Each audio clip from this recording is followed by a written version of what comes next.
Someone sent this, and I promised that we would discuss it on a show. Do you know what that is? I do. I haven't seen one in person, Well, but I'm we familiar can do an with their unboxing. story. Okay. Unboxing. Do you have? Can I write some What do you need? shit down? You want to have a write shit down? Piece of paper, just because I'm a fucking spaz. probably. Hang on. I probably do. We are. Fuck, it's Friday. What good scotch do you have? Let's get our drink on. There you go. We are broadcasting now, just so you know, John. We are now? Yeah. Would you like some whiskey? Yeah. All right. You know how I roll. There's a pen there. Thank you, thank you. Let me get a glass.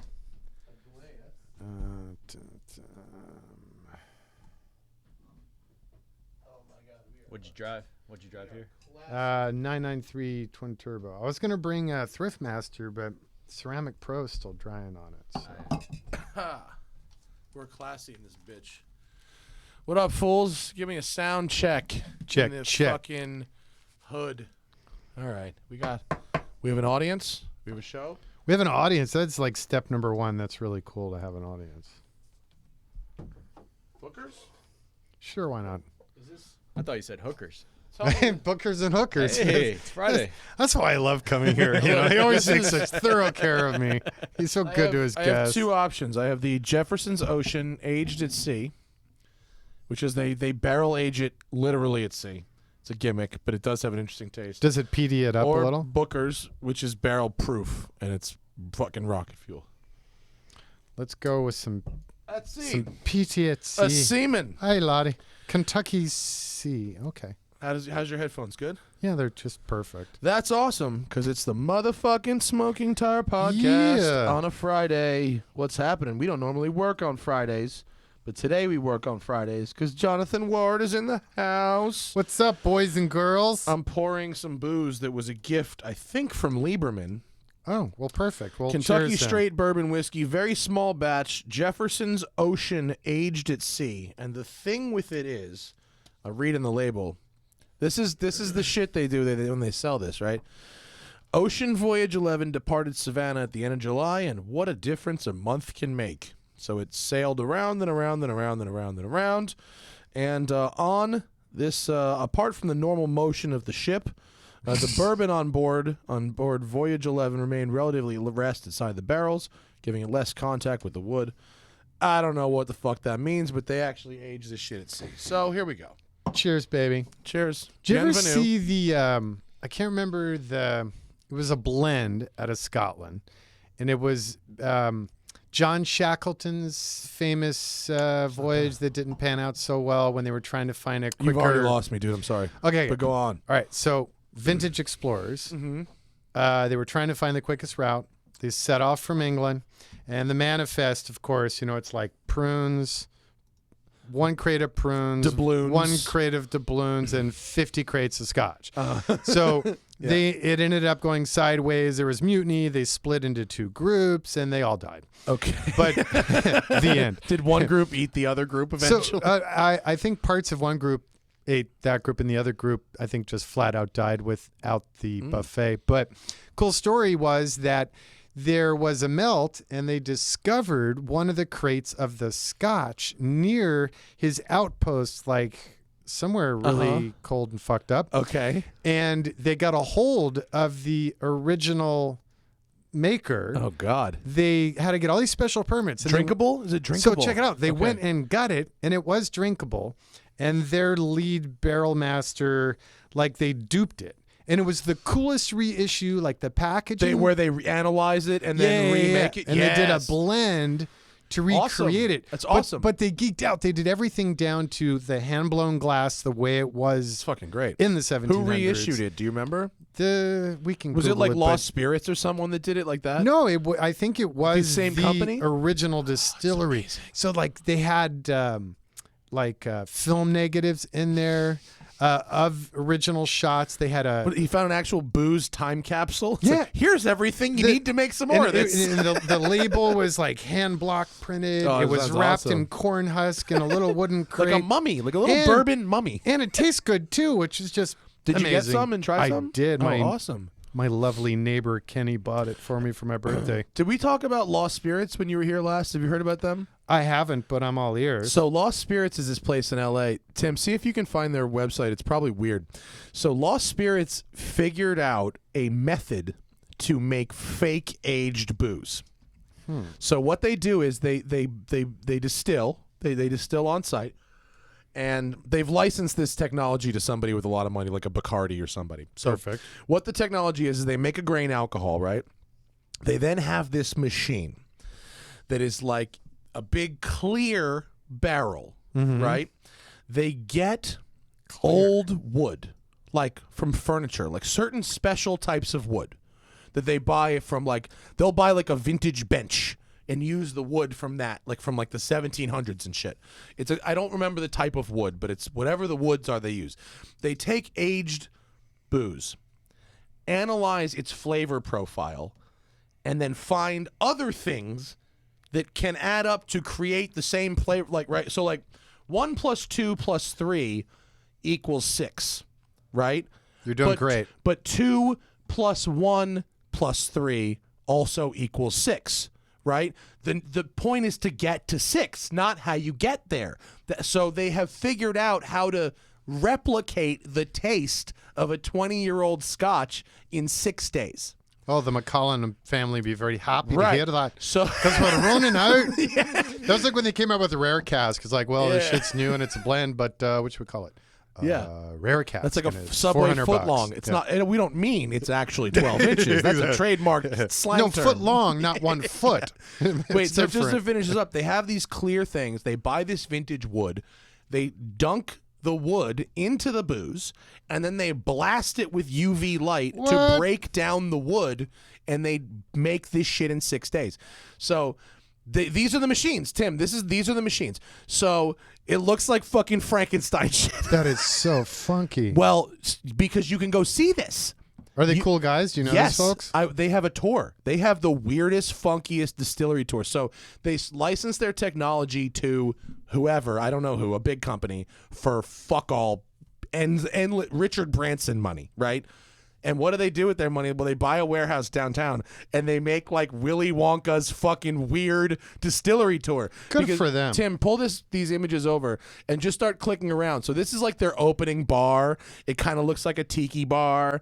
And then you get on this sort of like dark Willy Wonka boat thing and you don't go very far, but it's like windy and rocky. Like, yeah, this is their Willy Wonka boat that you get on. Whoa, what a trip. And they feed you all this fake aged booze. But it's all barrel proof. So it's like you're sipping on this 140 proof rocket fuel. It's weird as fuck. Sounds like a great place for brunch. It's downtown around the corner from Magnus's. Okay. Yeah. Perfect. But you'd like it. It's weird and funky and fun. And they fake age booze. I'm sorry, are you Cool. implying that I appreciate weird and funky? And Not you. fun? Not John Ward. This is good. This Cheers. is yummy, yeah, baby. I like the Jefferson's Ocean. Mm-hmm. I went by your shop last week with the Emirates Airlines guys. Thank you for doing that gig. Appreciate it. I got hired by the Thaddeus to help produce an in-flight program for Emirates Airlines about California car culture, and John appeared in it. Well, it's perfect guy for you.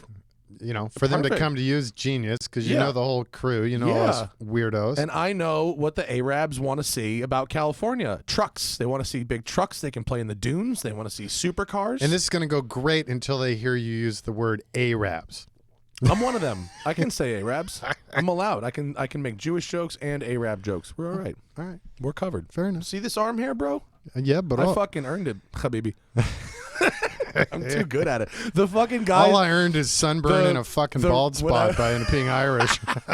When I would do the fucking Habibi voice, the Russian film crew that came to shoot, they thought that was the funniest thing they'd ever. They're like, "You're too good at this. You are too good at this." I was at a light the other day in my DeSoto wagon, the old derelict. Yeah. And this Armenian guy pulls up next to me in the like stereotypical M5 with like straight pipe exhaust, Yeah. black You can carbon smell the air hood, white- freshener from. He pulls up, he looks over at the car, and I was expecting like that look of disgust that I get like from cops when I'm driving derelicts. Yeah. He looks it up, he looks it down, he looks at me and he goes, put ups. And then Sick. then I stole his lane. Dude, have you ever been to a car show in Dubai? It'll fuck you up. Like in the Middle East. When you see a guy in a full dish dash who's rocking a '65 Mustang who thinks he's Steve McQueen, it fucking is a trip. Now, have you ever man. been in any of the weird ass car collections in the Mideast? A couple, not like the really good ones, but like a couple. Like nutty in scale and ability to buy whatever that particular individual wants. Yeah.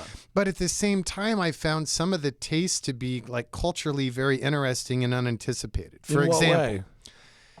when the infrastructure is being developed there, a lot of the overseas execs from oil companies, I'm just going to make an assumption there, they would drive like Chevy Caprice. Okay, and I'm talking like nothing cool. I'm talking 80s like a Chevy squared off Caprices. Chevy Yes. Caprice.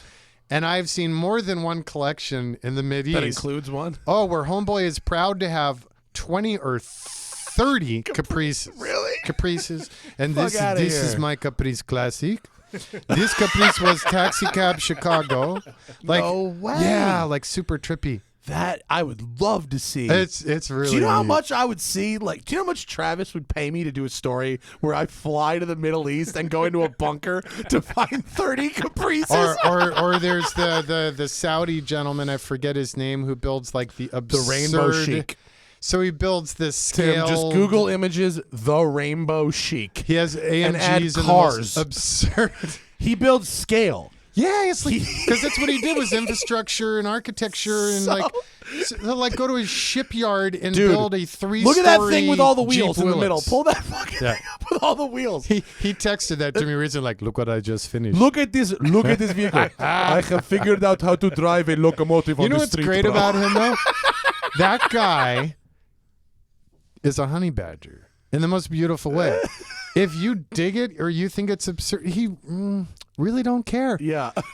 He's just stoked because he likes weird shit. Look at that is not a fucking Photoshop. No, that's real. Okay, Yeah. so this picture and, is the and most you drive fucking it. crazy The picture. rear wheel, the steering position is in the grill, and then he has a power wagon. Wait, hang on. For the audio people, describe this photograph that we're looking at. So we're looking at like a '90s Laredo Jeep that comes up to roughly the center of the axle on a Willys MB military Jeep.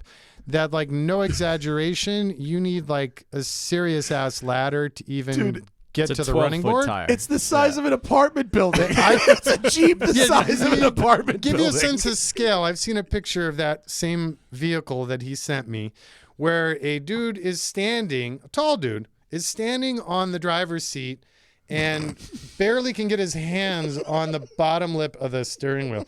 And he built a power wagon that has a trailer that is in the shape of a globe, but this is functional.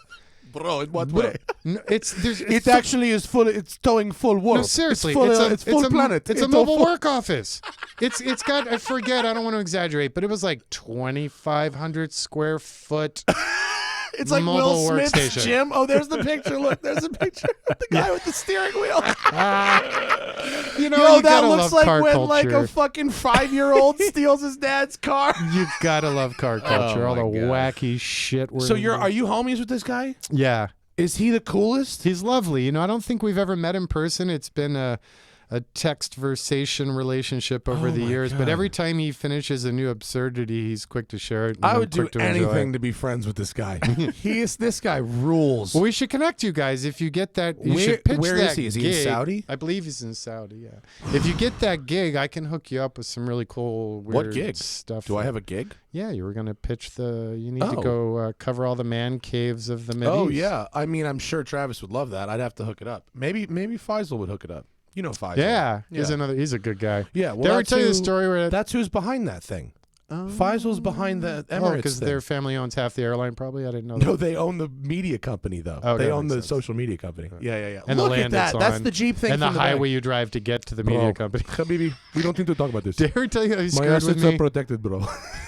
He pissed me off, and he still enjoys it. Be careful.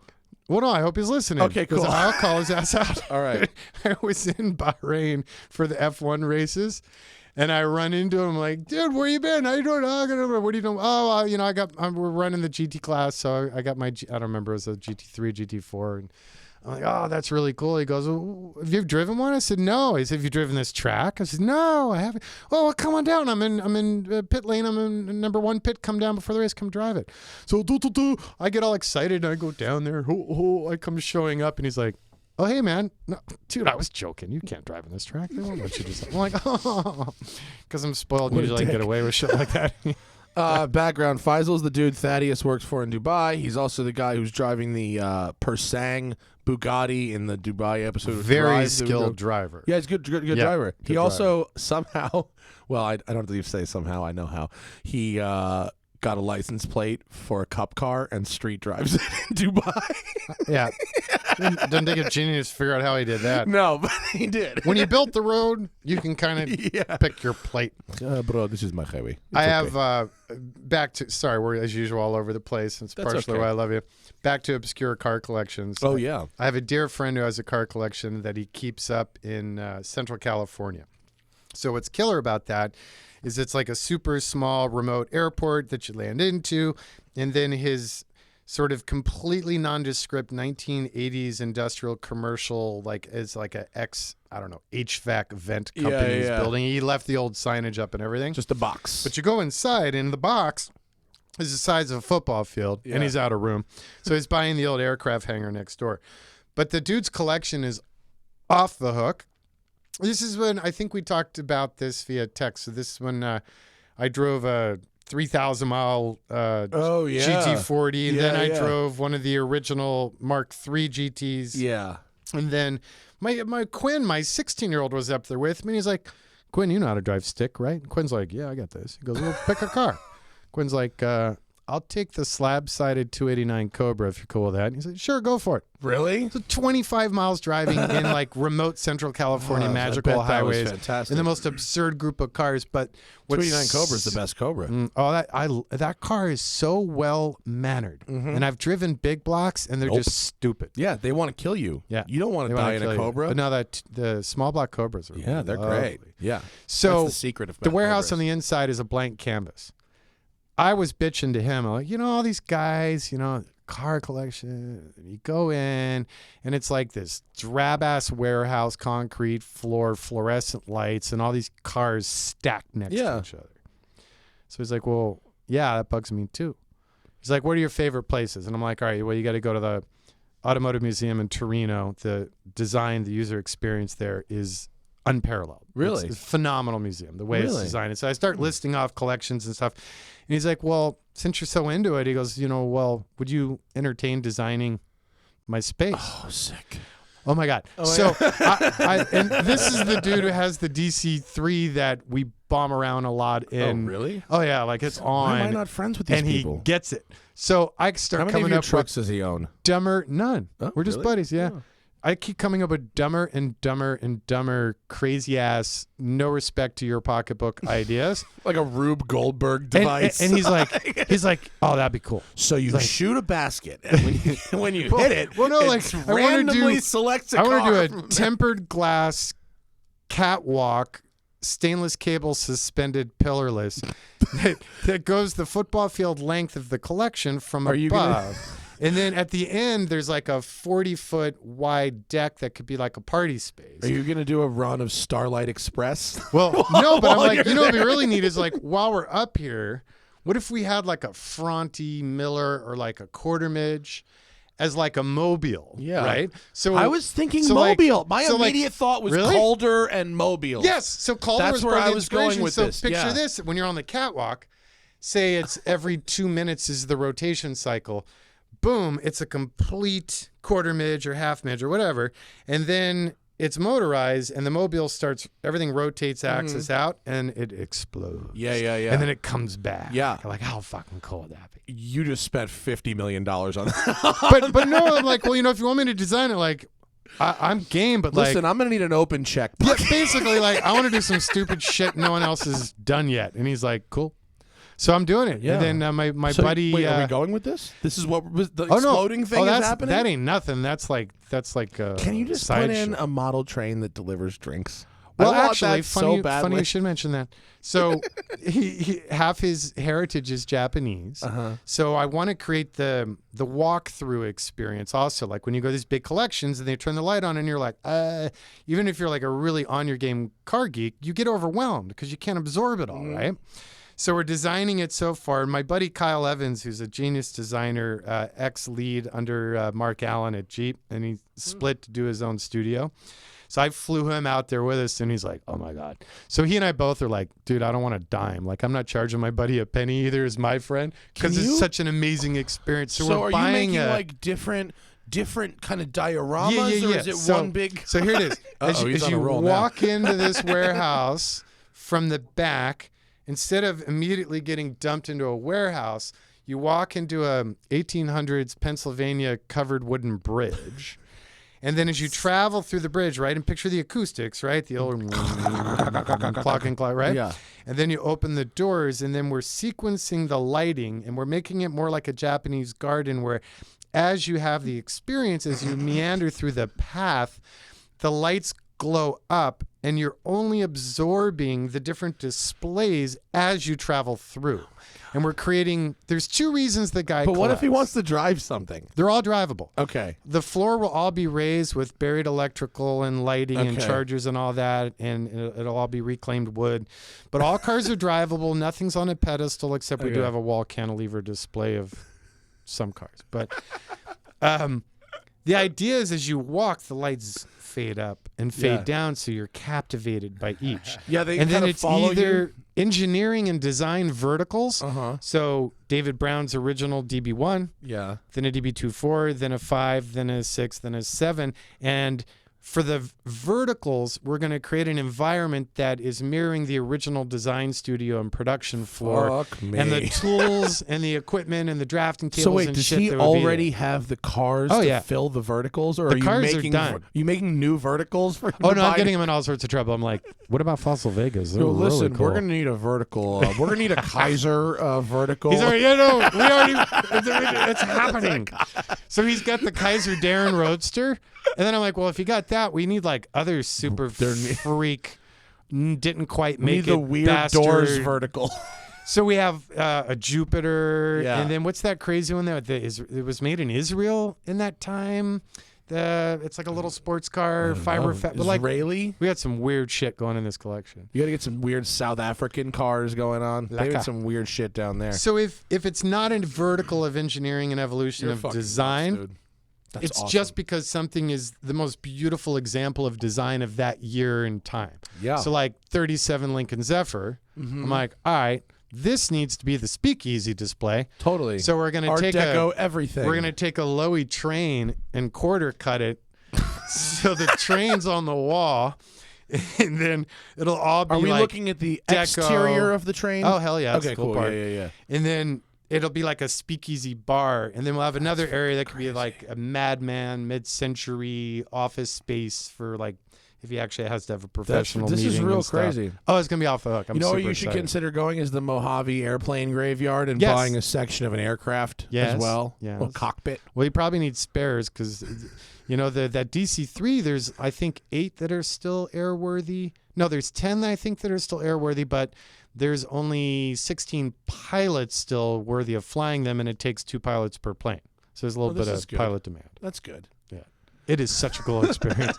Flying at like 500 feet. I up feel like PCH. vintage aircraft is about the most dangerous thing a human can do, isn't it? I don't know, maybe vintage submarines. Is there a vintage submarine community? That would be. You know, there's got to be. you want to talk about a fucking rabbit There's a hole. podcast niche. That's a That might, that could be more interesting than your marine subculture. feature. Welcome Oh, to you just named it. Drop the mic. We're done. We're out of here. Fucking hell. You got some friends. That's crazy. Is that Yeah. thing that's happening, or you just Yeah, kind yeah, of, no. We're on. that's really happening? Yeah, it's happening. We're just starting on engineering drawings. And that's like Such we're a talking, fun We're talking like experience. 40,000 square feet, right? Big. I think it's bigger than that. Yeah. So but you're we're trying to get the building whole, next like, door. Worlds. Yeah. Well, in the next building over, we're trying to get because he's started collecting really cool vintage commercial vehicles. So we got some fire trucks, some old like Pepsi delivery trucks, Texaco tanker truck, and stuff like that. I'm like, well, we don't really have enough room in this building. You need to step up, son. You got to start buying shit to hang from the ceiling too. Like why shouldn't there be a mobile made of like Apache helicopters? Oh, like literally I think we're going to end up with a team for curation because nothing's going to Bobby at Old Crow Speed Shop? No. You'd love him. You need to meet him. Okay. You should have him on the show. He's a lovely human being. And he has the man cave of man caves. Mm-hmm. And what's so beautiful about it is it's personally curated. It's not like a dude with cash who goes out and pays someone and says, make me look cool and put some cool shit in there. And then I can tell everyone I know what it is. No, Bobby has like every last thing. And like it's a church, I think from the 1920s in Pasadena. And it was a black congregation, and then it was, I think, an Armenian congregation, and then it was closed in the 80s and derelict ever since. Well, then he knew about the original architecture, so it's on. So he stripped off all the, Roman columns and When was it built? all the crap in like the teens or the 20s. And in there now is his land speed record cars and a Fronte Miller and a Stutz Bearcat and Woody and like cabinets and cabinets full of cool shit. Like cutaway display motors and Stromberg 97 cutaway salesman models and gauges and hood ornaments and like I love that. Unbelievable. Sounds awesome. So Can cool. you go in and see that? Or is that just No. That's his spot? Yeah. Yeah. But he's got it. Does he live going there or that's on. just his hangout? That's just his hangout. Awesome. And he's predominantly, Highland Park Bowl, magical place. So he's with Dimitri and a couple other dudes are the group that built out that. That's awesome. And Marlowe's.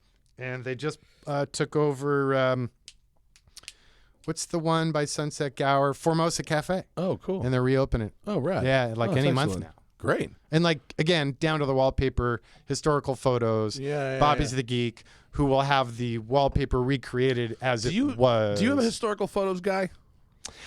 Do I have a guy? No. Bobby does. What I need to find, because I'm opening my new place, 200 yards here. You going to move the studio over there when you open it? Yeah, we're building a new studio. It's going to be great. This section of Jefferson Boulevard right here, they call Thunder Alley. And it's like where Edelbrock and Shelby and Iskendrian and all them used to drag. Yeah, right? you need those Iskendrian photos. Cams is like 100 yards that way. And so the building's still there. And so I want vintage photos of the shops from the 60s on this road, but I haven't really had much luck finding Honestly, Getty's catalog has gotten so out of control that I bet you they already have it. them. All right, I'll check that. And they're cheap now. Yeah. So cars, what's happening? Cars, man, all sorts of fun You stuff. guys were busy as fuck when I was in there before. Yeah, it's You're nice turning and, them out. nice and loopy. Sold another Thriftmaster today. I think since we came out with a 4-wheel independent suspension, like people. Well, it's funny, sales went through the roof, but most of them don't come and drive it to understand how much cooler it got. But. They don't care. They don't care. Is it going to be blue? Yeah, blue. Good. Okay. No, the dude who bought one today, he has one, and he literally called me while waiting for his Uber as he was dropping it off at his mechanic for like the umpteenth time, and he's like, "All right, enough of this shit." So he's like, "Yeah, no, I need to start over again. I love it, but mine's got like." Whatever, like a Mustang 2 front clip and a Castner V8. He's like, I need to step it up. This is a real early one. Yeah, it's just like more traditional hot rod shop build. Yeah. And he's like, I'm ready. So is he going to send his truck back to you to be taken apart, or is he getting another one? No, I'll get him another one. His is slightly too nice, so he's just gonna bail on it. When you get a repeat customer and they go, okay, this is what we did. I learned what I like and don't like, and now I'm going to do it for real. Do you then buy their truck back and retail it out again? I'd totally be game. I can't say I've done that. The cool thing is most of our repeat clients keep them all. No, that's good. And it's crazy, man. Like we're about 40% of our clients right now have 2 or more Icon. That's crazy. Yeah, which I never anticipated. How do you, when you started going, okay, I'm going to sell this truck, and it's going to be $250,000 or $300,000. You go, is anyone going to pay for that? What am I doing? Like, what is the stress level of selling something that is of a certain quality and has to be sold at a certain price, but like, do you get stressed out about like, is someone going to appreciate this enough to write the check for it? I mean, now it's clearly not a problem, but go back. No, it's 6 still. or 7 I mean, years. like I have a project in research and development right now, and how crazy it's becoming in the development time and cost involved. And I'm going, well, crap. What am I going to build 10 a year if I'm lucky, and I got to amortize this massive like 7-digit development cycle. Like, I'm already stressing about that. But like, yeah, no, everything I've ever done though, Matt, like I'm doing for the purity of the craft. And I don't care if it ended up getting perverted into a business or like my hands, like my leather craft, it's still at home. And Yeah, were you dying a wallet maybe? Oh, this is a really cool Oh, you story. doing an interior with that? Yeah, wild-caught alligator interior. I'm hand painting every single tile of the gator with this vintage Hermes pigment system that we just got hooked up with. This is why I'll show you pictures. It's It's $300,000 bat people shit. because John himself. That's why is that fucking one's like painting 600. the. Oh, is that the one you showed me that had the stupid Nelson motor in it? No, that's a 3-door Suburban. This is a 49 Hudson. You said it was for a Middle Super 6. Eastern dude to cruise in, right? Was it that it? Yeah, but it's got the dry sump LS9 in it. Oh, right. Sorry, everything in his shop has 800 fucking horsepower. I forgot. Well, he pulls up this Suburban. He goes, come look at this thing. And opens the hood. It's got a Nelson motor in it with 2 snails. This is a Suburban. Like, oh my God, that's incredible. So that starts as wild That's caught so crust beautiful. white gator, and then you can. This flip looks through like there. the kind of shit like it basically looks like $100,000 handbag. Like I don't know if we can hold it up to a camera. Well, Hermes stopped doing this like because it was too laborious for them. Yeah. Like my dad ran Polo and Yeah. fucking sold alligator handbags that were $50,000, and I'd go, how the fuck does it? And it's like that's how when someone So- sits there for 30 hours the doing it. Loren team is meeting with my teacher Are and they? distributor, the Pigment, next week. Sick. Because they want to do like just 1 or 2 per store done this way. Good. That take the 50K bag and Yeah. put it at God knows And where. then it becomes 100. When But, when my pops so opened much the fun. Paris store, Paris or Tokyo, one of the 2 stores when they opened, it was crazy, and they got 20 of those bags, and they were gone. Gone. In 5 minutes. 2 hours, they were gone. They sold 20 $50,000 bags. Crazy. You know what's weird though with these luxury brands? Like Hermes realized that like that's cool and all, but it's not scalable because it's artist dependent, right? Well, the scam is like Louis Vuitton. Louis Vuitton is the greatest scam in the history of luxury goods. 98% of it's a scam. Yeah, from but all Louis these Vuitton luxury is brands. fucking plastic. Yeah. It's made of plastic. It's well, not and, even made in leather. Italy means nothing. No, literally. Yeah. Most 90% of those luxury Italian goods and French are made in China. They're brought there, and they like rivet the tang on the zipper and allora made in Italy. Like legally, they wrote the law. Same with Yeah. Swiss-made watches. Same game. Yeah, what's the parts content that's required to say Swiss made? It's like not enough that. And what's the definition of a Swiss part? That's another Yeah. layer of bullshit. Yeah. What are you wearing today? Today, you know what? I'm like Mr. Not Rolex, but But you're wearing a Rolex today? but I am wearing a Rolex. You don't wear Rolex. Oh, you're wearing a fucking sick Rolex though. This is not a bullshit Rolex. Wow. So that's the first sub. What do they call those? I suck at all these. It's like a Rolex mil. guys Is are it a gonna mil hate sub? me. It's not a mil No, sub, but it's like a 5513 or something. something. I don't know. It's super I don't know what it early is. It's pre-crown guard. It's extremely sick. It's probably All right, so it probably is worth as much as one of your trucks. Here's what's fun about it. All right, wait. Can I get it? Yeah, it's extremely sick. I mean, that's not an super- amazing piece. Now here's the fun part. It's fake. It's totally fake. Oh, is it? It is. Oh. So Okay. I met a guy. If you're enough of a tasteful person, no one questions your Totally. fakes. Well, with these hands, they just figure whatever. I'm shocked. They don't even I'm look. shocked that you ethically will wear a fake. So here's what's interesting about it, though. I met this guy because a friend had a Newman, and when the Newmans went nutty, my friend was like, all right, now, like, I don't know, I'll be wearing this thing anymore. right. So this guy is a bond trader who hates his job, who had an empty bedroom in his house, and he set up shop. Marco So- just called you out of my text messages. Marco was like, "That's fake." So that's what's fun to me about it is it's brand new, but like homeboy's mastered his own patina processes and Yeah. stuff. I So should the guy hate, with I should hate you for endorsing that. the guy with it, well, but it depends on the scenario. Like to me, like marriage watches, like the old pocket watch Reed case. Who cares? They're like $1,000, $1,500. They're Yeah. cool as shit. Wear it. Love it. Oh yeah. And with this, like the real version of this watch is, I think, like $300,000. Yeah, that's what and I'm Daddy saying. don't play that. But you kind of do. No, I don't have any 6-digit watches. But you have. I mean, I could sell but if 50 you of my told, watches. But if you told me you did, I wouldn't really question it. Because you're a sucker. Because you think You I'm were- wealthy like my clients. You were wearing a Resence last time I saw you. Yeah. Those ain't cheap, homie. It's the digit shy. of Those are this. yeah, but they're fire. Yeah, I don't okay. know your finances. So dude. anyway, the Rolex I know guys. you're a baller. To me, it's like like going to a Porsche show. Like, I just don't really understand the culture, let's say. And Rolex guys are like so up in it. It's not a watch, it's a Rolex. Like, literally, this is the way they look at it. Yeah. So I love that, like, when I wear this, guy's like, oh, you got a 15.6 2.7 Serpo. I'm like, yeah, I mean, baby, I do. appreciated that until you But told I me it was don't. fake. All right. You do you, John. Whatever. You know what? That's how I roll, baby. Do you want to talk about this thing that they sent me? Yes, I'm I curious. promised these guys that I would talk about this on the Watch Show, but Cameron's been on a road trip forever, so I don't know when I'm recording the next episode of the Watch Show. Well, it's good we should sneak it in before Cam So, gets back so we don't get pissy. There's a company called, I think it's called Rec. Yeah, that's what I It's what I not understand. REC. I think it's Rec. And I guess it's a play on the words because You're a clever guy. the watches are inspired by cars, and in fact, I think the use dials parts. Yeah. use parts of a wrecked car. So this is a Rec 901, and it uses parts from a crashed Porsche 911. Yeah, and they launched with that Mustang one, which I thought was quite nifty. That had Yeah. some patina and funk to it. So I pulled this out before. I have kind of an involuntary gag reflex that happens when I see too much car on a watch.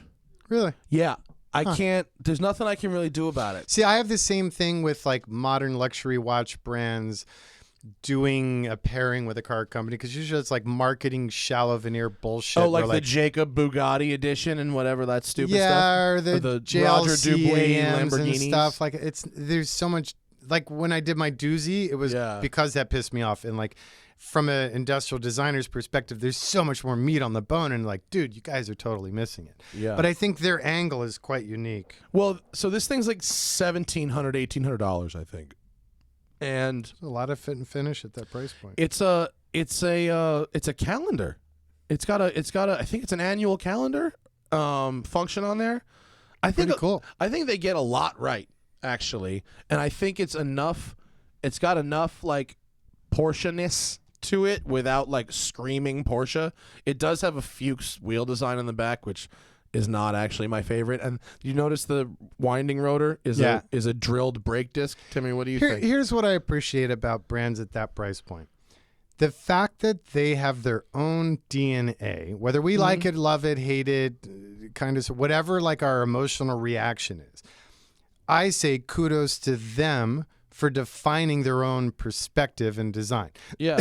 Like they're not trying to say it's like Panerai, Yeah, no. but cheaper, bro. Like they have their own DNA, they have their own design language. So good for them. yeah. Well played. I'm into most of it. I think it's a neat design. I think I like the calendar functions a lot. It's a solid base movement, 28.8, 26 jewel automatic movement.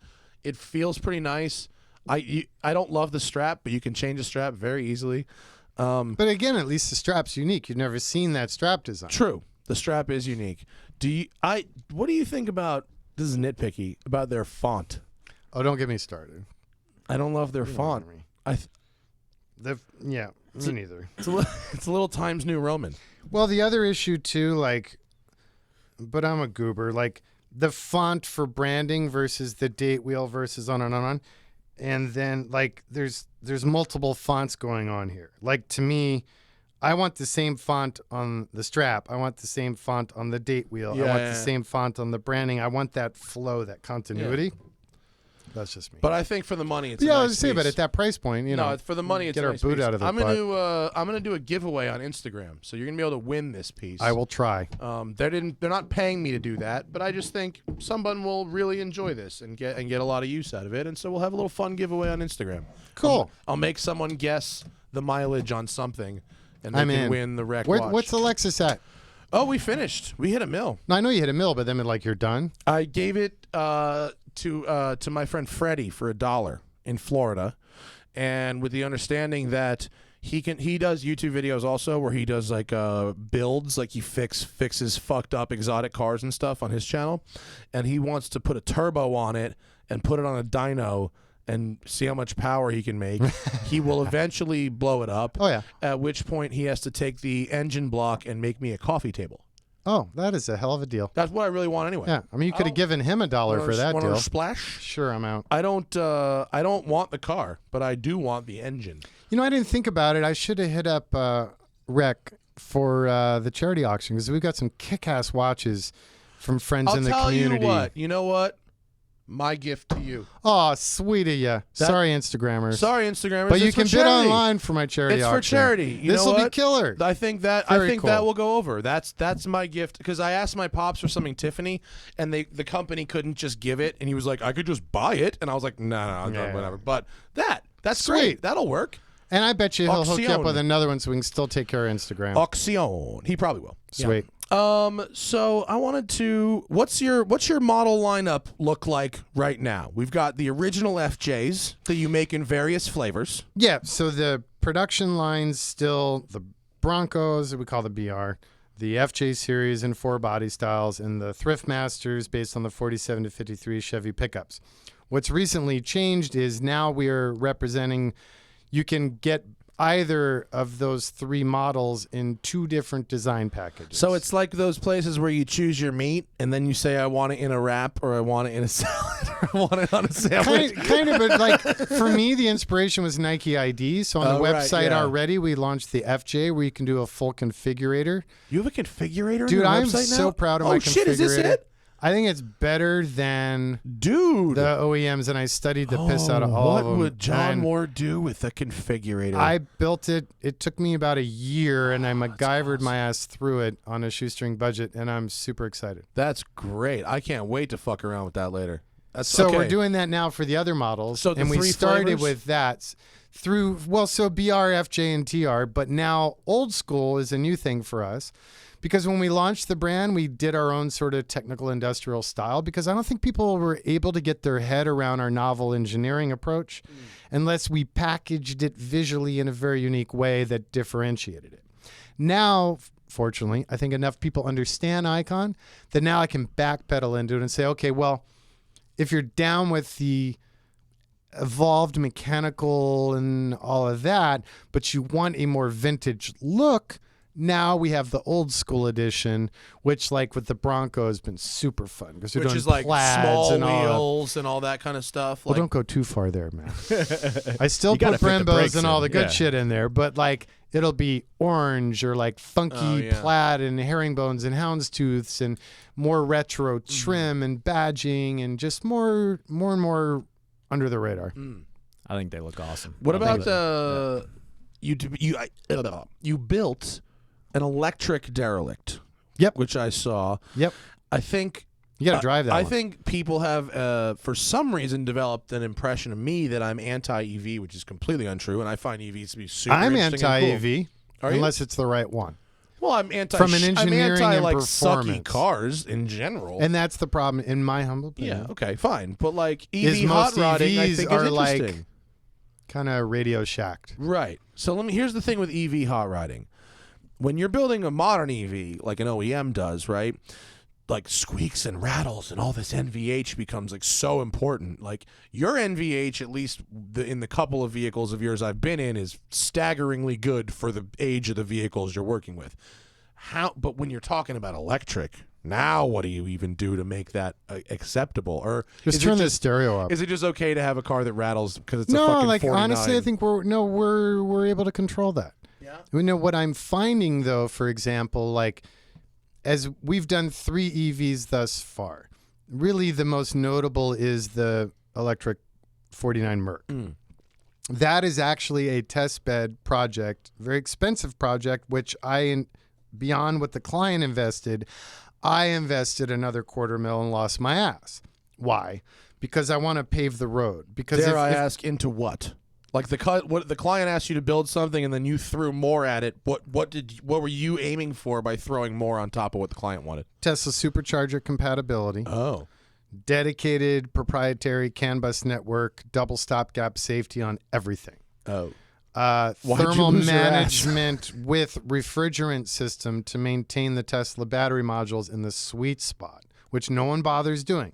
They put those little coolant cheesy pumps in, like, here you go, thermally managed batteries. No, you have like some shitty glycerin going through a 12-volt pump.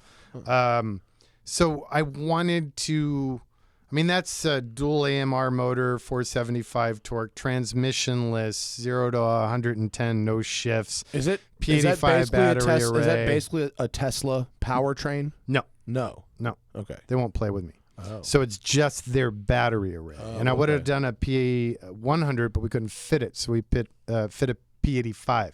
But anyway, the reason I did that is that I had in my head, like, okay, if we're going to do EV, that shit should charge quick.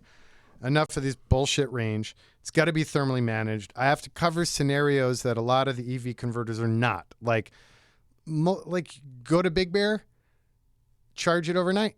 Go downhill for 2 hours. Where are those electrons going to go? They're going to go up in a ball of fucking flames unless you engineer and think that through and do a CAN network to make sure everything's talking to everything.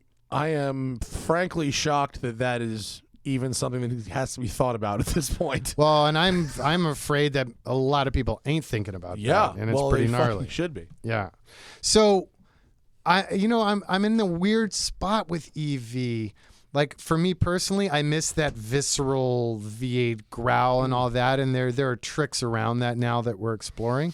So more importantly, basically, but I don't know, but it can be super damn cool. Like, there's a Swiss company that's doing one that your gas pedal is basically a potentiometer. Yeah. So then on like the app, you can go, today I want to be in a Colombo 12. Yeah, or, no, yeah. I'm going to do a rotary plane motor. I'm going to do a 454 with a blower. Like, so there's all these towns. I drove a I-Pace, the electric Jag, which makes, when you go flat, it makes like Jetsons noises. Like, Was it cool or stupid or both? It only did it when you actually like pretty much hit the floorboard. It didn't do it all the time. So I thought it was kind of fun. I'm it like only did having it just enough that I didn't get annoyed with it yet. I'm really like soul searching, struggling though with Icon doing EVs. Just because they're a pain in the ass, or because you feel it's off brand, or because they're... I think it's totally on brand. I think it's on brand as well. I think it's no bigger of a pain in the ass than anything else. Serviceability is a concern, but I've engineered, we've thought through how to address that, where they're submodular. So you know those sexy EV bulkheads I use? Yeah. Yeah, we work with a great guy. You brought them in to work. Yeah. So we have a mechanical engineer and electrical engineer in-house, but then we brought in like this Uber electric car engineer in on this. You know those sexy bulkheads I've geeked out and shown you that we run, where those the big cool 36 pipes pins. go through. Yeah.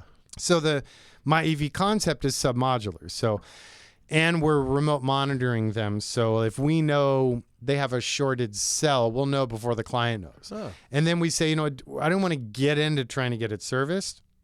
Disconnect, drop that module, send a replacement one. We'll recon in-house and put it back into our own fleet. Okay. But what worries me is I'm all about building stuff to last as long as possible and reviving this classic industrial arts mantra, right? Like with everything we do. Once you get into EVs, man, I can barely get, like, the Merc I have yet to deliver to the client. Because before I'm even done testing and signing off, like, there'll be a better oiling system that's quieter. Yeah. There'll be a new update from Reinhardt on a controller. You can never just say it's done. So suddenly I'm building basically expensive personal electronics devices. I'm selling iPhone 5s. Oh, no. So the It's a value slippery retention slope. for Icons has been phenomenal, and I'm honored by that. But these EVs, I'm worried, like... This is why Tesla has over-the-air updates. You know what I mean? That only gets you so far, though. Right, but that's why Tesla is maybe fucked in the next couple of years, because they're getting leapfrogged. It's like the first mouse doesn't necessarily get the cheese; he gets the mouse trap, which might be Elon. I don't know. I'm thinking maybe if I lease them and never sell them. Now you're the bank, huh? Well, no, it gets. It wasn't enough to be a car maker or a watchmaker. No, like Now- we'll work now with you're the the we've been fucking talking bank. to Putman about that, which would be Putnam? perfect. Yeah, okay, that could be fine. And yeah. then that way I can control the resale market. Shit, we just had I can John update the Guzik tech. from Borrow in here, Good guy. and Borrow's doing short-term EV leasing. Yeah, killer, Bro, crazy price. Lease that bitch for like 2 G's a month for like 3 months. Totally. Guy probably drives it 5 times. Yep. You know what I mean? You'd get it back, upgrade it, lease it out again. Like I think you that's and the John only way to do Guzik it. should But I'm yeah. really struggling with like what do we because that's a whole new thing to consider. It's like a Totally. very interesting from a branding hat perspective. Right. It's a very unique challenge. And I've seen a lot of these companies that have come to market with a rendering and start taking the deposits or whatever, and all these long leads and these beautiful, elaborate, operatic plans of scalability and production. And they spend so much time sort of waxing poetic and raising money and taking deposits when they don't have shit other than a rendering. They like forget to build the car. Yeah.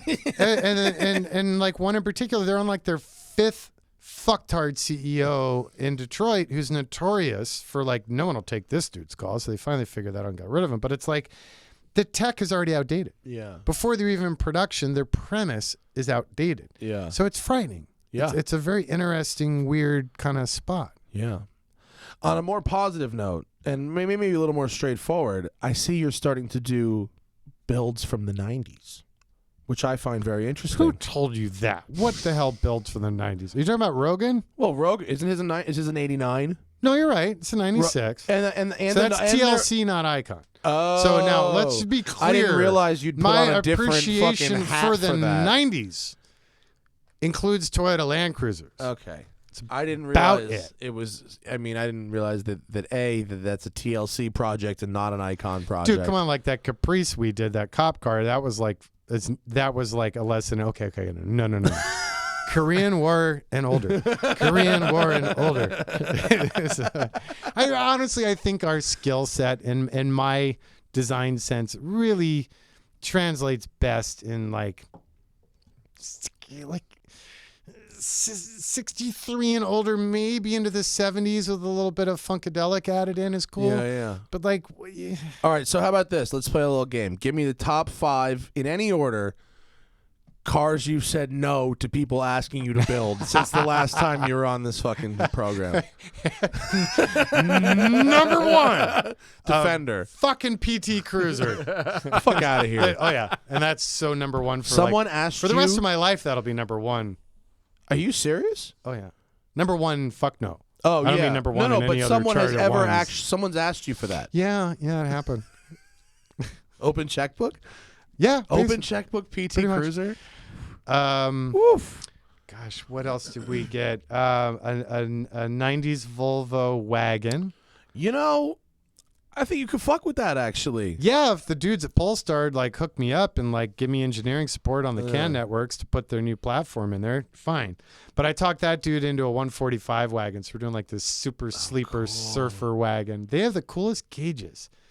Like a Volvo 145? Yes, like the coolest speedometer, like Really? this super trippy. It's like the your work sweep indicator on their. Really? Yeah. I don't know if I've ever driven a 145. I've driven. I like drove that one like 240s around the up block ass. and like I'm out. Oh, is that it But- right there? Yeah, you got to see the Sexy. gauges on that thing. The gauges on Is a there a 145 are super groovy. See if you can find a picture of some 145. It's like a gauges. funky late 60s, early 70s. So what would you? weird What are you doing with a jump hour 145? I think I'm going to do that Cadillac Progressive twin turbo and a 6-speed and 4-wheel independent Brembos and rack and pinion. The But new dead twin turbo, like the yeah, ATS-V yeah, it's twin good turbo. shit. Can you just They're put 4. that? The twin turbo 4-banger. They have a twin turbo 4. Oh, yeah. The 2-liter twin turbo. Yeah, I think it's, yeah. You sure 'cause it's twin? It's 2 progressive, turbos? so I thought it was twins. You had a Twin low and a scroll high. turbo? Maybe. Twin scroll, maybe. You know a little more than me. I think it might be twin scroll. I just like the output and That's a the good weight and the Clinton. size. That was a good Clinton, though. If that's what you were doing, it was. Those gauge with that was it, right? The gauge cluster at the top, Tim, right? I don't think so. That's Wait, a wait. 140. I don't know On if the it's top? the same. No, 145 is different. It's like a Oh. linear line It's that goes horizontal across joint? left and right. Yeah, it's super cool. I Let me think that what okay, else? a What else? Other Cadillac. weird shit people. With this, all right. Oh, that's This guy? got to be it. That's it. Yeah. An OJ Bronco. Oh, really? I countered. Yeah. I said, how about a 78 in like brown, orange, and mustard? Is that the I'm first in. year of that Yeah, body style? Okay. that's cool. Yeah. I would have No, been but he down wanted white OJ. Yeah, and Daddy, I just couldn't do it. Here's the thing, though, like the derelict and reformers, which classifies those one-off weirdos that we do, it is a shit business. We're doing it solely for the art, the education, the skill set evolution, and to try out all sorts of cool stuff. Despite the obtuse price point that we have to charge for them, no exaggeration, no bullshit, 5% margin at the end of the year. So, like... It's all in it's all in labor, right? Yeah, I Pretty mean, much. they eat up. You see what a percentage of our 90,000 square foot shop that just that department gobbles up. They keep my engineer losing his hair and pulling his teeth out. They keep the CNC humming and like on and on and on. And they're just so costly to do. So we constrict it. Really, at this point, I'm only building like for a year. So we're picky little bitches. And like we just picked the coolest clients with the most fun ideas. And that doesn't mean it's the most money we can yank out of a guy. I don't play that. Like going back to, we talk about, being afraid of our, will anyone ever buy this? Yeah. I do it for the art of it. Honestly, like 100%, that's it. So like when we built the first FJ, I stood back, literally I built the whole thing to get it out of my brain. I could see it and rotate this 3D model in my head, get it out of my head, or I was going to lose my remaining sanity, finish it. There it is. Then I looked at what I spent building. Oh, fuck. No one's going to pay this. Yeah. So I reached out at the time to Mickey Drexler, who's I have great respect for and is like a branding genius. And I'm like, Mickey, I don't know what to do, man. Like, I just blew all this cash. I had to get this idea out of my head. Should I cheapen this? Should I cut that corner? Should I simplify this? What should I do? And thankfully, Mickey said, you know what? If you build it, they will come. The only reason anyone's going to give a shit is because of who you are, and who you are defines that you want to do it your way. I listened to him. We came to market, and not only did people actually pay for it, but the people that did, like, culturally pushed me to continue being that guy. Yeah. Like, oh, if you thought about doing this, if you thought about doing that, you should offer like this. What if we did a 4-door? And a lot of the evolutions that have happened with the brand have been client driven because people buy into that spirit of the brand. Yeah. And I love that. Like, I dread the day I have to like do like free brake inspections and shit to keep the lights on. Like, everything's temporary, right? Everything can happen. A business of my scale, privately funded, me and my wife, we're skating on thin ice with a blowtorch. Dude, I've been writing checks for like 3 years on this building. And you look at it and you go, real how scary. are these checks not bouncing? Yeah, it's Like, real scary. It's still skating, but the liabilities as the scale, I mean, we have 54 guys now in a big-ass building and all this R&D going on. That's a lot of cash. Yeah, it is. But I don't want investors because then I couldn't be me. I couldn't do the crazy shit I do because they'd say, no, screw that. We're going to whore it, scale it, and flip it. Yeah. And then like I'd shoot myself. Fucking craziness. Fucking humans. Craziness. All of us. We got a shitload of questions from folks. Bring it on. Let's blast What through do a we few got? of these. Hopefully we can get through them. We got some time. Let's see. Can you punch in on a +1 there, Timmy, so I can read motherfucker? There we go. Dennis William Thomas. I'm reading from 8 feet away. Would you consider getting into vintage car body reproduction, i.e. Dynacorn, etc.? Your attention to detail would make for a great product. That's a great question, Dennis. Here's the thing. I've tried them, and unfortunately, the vast majority of them are all built by the same company who is reverse engineering with chalk and shoestrings. And worse yet, who will remain nameless, but was the first company you mentioned in your question, they don't communicate the feedback of the quality problems the clients are irate about to the manufacturer. So this means that their hoods don't fit their tubs. I've seen a Mustang fastback that was built for a 4-letter car company's booth at a huge show to launch the fact that now you can build your own new Mustang in Boston in your 2-car garage Right. as a winter project. The last minute, they actually had to go buy a vintage Mustang, tear it apart and primer it, because the whole concept was to build it and take it apart all week. And even things like the windshield was a half an inch off All right. on one A-pillar versus the other. So the short existing answer, options are terrible. the but quality do you control but do you- sucks. Can I you would do love better? to. Yes, but in my business model, it would be impossible to ever amortize the investment that it would take to do it. And it's a big challenge for us. So we'd love to find a partner to do that with. Yeah. But for me in my own little world, unless I want to get into selling patch parts, it doesn't work. And that's, I think, been a conflict in business culture for the companies that have gone there.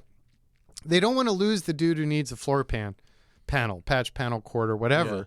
But in reality, the way those vehicles were engineered and constructed due to the limitations and priorities of the 60s or 50s or whatever, create the limitations. Meaning, if you're going to build a brand new Bronco body today, shit, you'd superform that whole floor. Yeah. One panel. How many panels is it from then? Umpteen. So, so I you wonder what's rattling. So you could, yeah, pick a panel.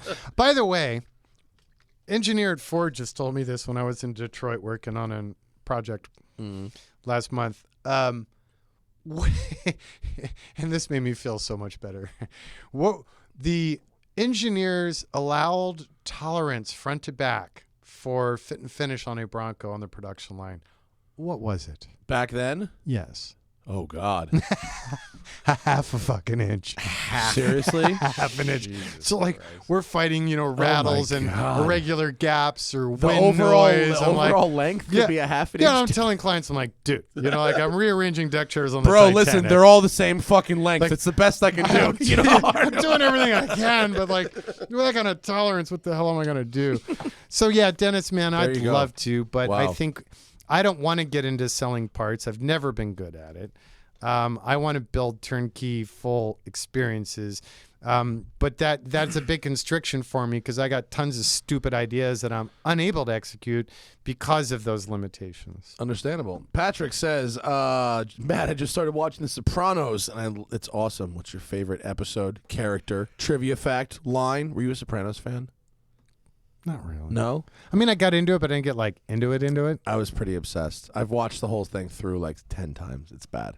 He was lovely. I won't dwell on this. Our kids went to high school together, and like we went out. Who's James Gandolfini? Yeah. Oh, wow. And we do like whatever, like paintball birthday parties for the kids, and he and I would be the chaperone parents. doing Seriously? it. Yeah. That's a way better Sopranos And story than anything I he can fucking was tell. such a lovely man, and his son is a wonderful kid and going to be a great, strong human. Everyone, you said such nice things about him. He was so lovely, and Yeah. it was so sad. That character was incredible. Yeah, he had so many layers, Absolutely multifaceted. incredible. Yeah, and that character. show was like the show that basically started what TV is now. I could say that. Yeah, I see The where you're going. season-long Yeah. arcs, Getting people the, off network and here's some like quality it's a shit. movie. It's just like a long movie, not like a television show. So, favorite character, Paulie Walnuts, of course. Favorite episode, The Pine Barrens, directed by Steve Buscemi. It's where Paulie and Christopher get lost in the woods. It's fucking amazing. Trivia fact, the Bada Bing is actually called Satin Dolls. It's on Route 17, right around the corner from where Gotham Dream Cars is, where I used to go all the fucking time. And, favorite line?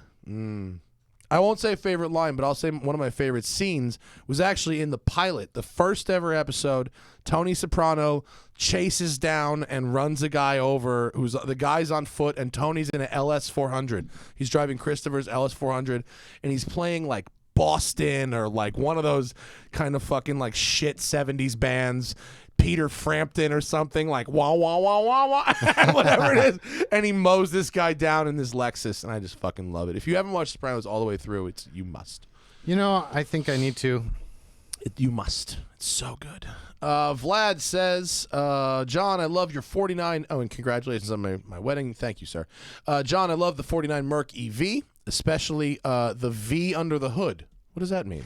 I know exactly what he's talking about. And Did thank you you make so much, it in Vlad. a shape of a V? You haven't seen that? No. Oh, yeah. Sorry. Oh. I just saw it from the outside. Oh, yeah. So, no. We got Wait, while he finds it, Tim, let me read the rest of the question. Well, we've answered we've pretty actually much the rest of his we pretty much questions. answered it. Okay, we covered that in a whole section. But Thanks, for those Vlad. that don't know what the hell we're talking about, Vlad is referencing the fact that when I did this EV Merc, I didn't want you to lift the hood and see a bunch of like cold laser cut boxes of batteries and technical gizmos. So I took inspiration from the original Flathead and vintage like Fenton and Edelbrock speed equipment, and then I built it out so it's all machined aluminum and then silica blasted to look like it's cast and polished. So it's like an exaggerated large ass V8, but it's actually really fucking cool. holding stacks of the Tesla battery packs and the Reinhardt controllers. Probably just Google Wait, was that Icon Merc Oh my Icon God. Mercury engine. All right, let me read the next question while you find that because we don't need to dwell. Let's see. What's up with John's fingers? The man was dying. Alligators hides. If you look on motherfucker. my Instagram, you'll see what the problem is with that. My friend is going to Alabama, Mississippi right now. He's a chef in New York, and he goes down there. He's got a couple of alligator permits. I guess they call them tags or whatever. Uh-huh. And Yeah, you he's can gonna- literally get physical tags, and then you have to put it on your. Yeah, shout out to let me see that. Shout out to Chef Will Horowitz, Duck's Eatery, New York City, and Harry and Ida's Meat Shop in New York City. He's Sounds like somewhere I need that to looks visit. fantastic, John. It was so much fun. Yeah. That looks. That's just an array of batteries arranged beautifully. Yeah, it's motor controllers, thermal management, and Yeah. batteries all engineered into a truss. Yeah, that's way better than like neon lights and Lexan boxes. Exactly. That's Which what I was is where kinda what you thinking. usually see. Yeah. Totally. Okay, Tamara, what else have we got here? Where are we? Oh, yeah. Jeremy says, a mechanical engineer here, about to graduate. John has been a huge inspiration. I hope to meet you one day. John, I hope you meet Jeremy one day. Bring it on, Jeremy. You're welcome to visit the shop. Yeah, go by. He'll give you a tour if you just stop in there. But nobody goes to Chatsworth. I'm kidding. I love Chatsworth. Oh, I like James Pauling's question. James says, what is a truck John would love to build but can't get in America? Easy. Yeah? Uruguay market, Volkswagen. Like The Volkswagen what? What do they call it? Like a Samba? No, cooler still. They look like if a pug dog could be. If my Frenchie could Like be a a squareback? car. No. Shit. They're called a. Just Google Uruguay Volkswagen and see what comes up, Tim. I'm Shit. sure we'll fucking Or find the Mercedes South American market contracted Ponton 180 pickup trucks are kick ass. Oh, come on. No, come on. Guys, I don't know, community. dude. Uruguay? tell us. Like No, not like a Puma or something, right? They were in Brazil. They were in Uruguay. No, they were like a cab forward delivery truck, Volkswagen. They were called a Matador. Is it a Matador? I don't know. Says, try VW Matador. I don't know. Maybe it is. VW I can't Matador, move forward if this until is I know right. if I'm right or not. Dun, dun, no, that's that might be their soccer team. Kill Uruguay. no, kill Uruguay and do VW Matador. I don't know. If someone knows the answer to this, put it in the regular comments because Yes! that wow. Freak. I get it. Right? I'm with you. Super yeah. groovy. Is that's a Volkswagen? Yep. Oh my So god, that would has be a a face. kick-ass That's got EV. Oh look, look at the picture up top, Tim, in the middle. Someone like slammed one. That looks like Speed Hunters. Yeah, Looks it's sad. interesting. They have. You know what's funny? It does look sad. it's Why like, does it look so sad when it's slammed? And it's so good It when looks it's like a sad French bulldog that like shit on the carpet and is in trouble now. that thing. Or like really- Thomas the Train's like runt brother. It has like a meme's face. Yeah. It's like a truck meme. And yeah, the early Mercedes pickup trucks where they took the retired tooling and then repurposed it. Kind of like Toyota did oftentimes with the Land Cruisers is they'd age out. They'd like they'd the turn 'em- FZJ80 when it aged out in 97 and they went to the 100 series. They took all that tooling, sent it to Venezuela, and they Yeah, continued making a kick-ass truck. Yeah. This homie drove up from Brazil in a Volkswagen microbus that just had a radiator in the front. They just put on this Yep. one was water That'll cooled. work. Like, okay. Totally. Yeah. And Willis did that in Brazil as well. There were some kick-ass like early Wagoneers and Willis shapes and bodies that they just took the tired tooling and then took it over there and partied van on. version, dude. That's the one you need. They're super cool. Because that one's got like a It's got like a yacht roof. Yeah, that was true. That reminds me of Randy Grubb's Deco liner a little bit. Have you seen my ward? No. So there was a truck company in, I think it was upstate New York from like 1917 to 46, I think were the dates. And they did, whatever, Chevy, Dodge, you name it, platform, and they do aluminum-bodied delivery trucks. Okay. So kind of like the Helms Bakery trucks. Yeah. So I have one of those. So it's like a cab Ford, pug nose, super linear, super simple. But it's like a San Fran trolley car in that the center roof is like an oval track that's raised with curved glass Oh my God, panels that's all the amazing. way around it. It's Is it just sitting so in your cool. yard right now? Yeah. What are you going to do with it? Well, my dumbass thought I was going to build it for the watch brand. Is like at the Quail Lodge, we do like a pop up. Yeah. But there's not enough scale in the watch brand, so it's never going to happen. It's a booth. It's a merch store. That was the idea. Now it's nothing but an anchor in my parking lot. You But know we what you just could got do? invited to the Quail. I'm Here's so what excited. you do with it. You remember the XJ220 super van? Yeah. You build like a mid-engine, like crazy platform. With your money, though, right? Yeah. With Oh, my perfect. money. Good. Yeah. I'm in You then. basically That's all just I like needed you here. get a McLaren. Your time too, right? There's the XJ220 super van. Yeah. Were I you love that. tempted to buy that display cutaway McLaren chassis that was up on No. Bring a Trailer recently? No. What the fuck am I gonna do with that? I bid on the first of the two Japanese market AMG wagons. I was in up to about 20, and that car went for like fucking 40. But like, nah, Dude, I was Sorry, in bro. Germany at that Essen show last year. my God. And what's the 190? It was like the AMG Hammer, but it Yeah. had a complicated name. The 190e 2.3 Cosworth Evo, like that. No, I think it was more like Germanic fucked up name. Like I don't know. Schrumpkenwagen. I don't know. But they're so stroke- nasty. The Strokenwagen. So fucking cool. I wanted Yeah. it so bad. I Early was like AMG is researching amazing. homologation status of the car. I was like, I don't want to get in trouble. I bought a Japanese van for Hannah. I bought cool. I bought a Delica. Oh, cool. It's rad. Does it It's have so- the Safari windows up high? No, the crystal light roof. It does not have that. And actually, Crystal I light didn't roof. want Very that. good. No, it's a diesel. It's just like that one second from the top left. Excellent. Yeah, Is that dude here in Cali and Long Beach? from is Sean. bringing him in? Yeah, Sean Morris. Yeah. Yeah. Top rank importers. Shout out. In fact, that might. No, it's not mine, but it looks very similar to mine. What do they call those Kiki vans, right? Kiko, Kiki, Kika, Kiko. It's not a K van.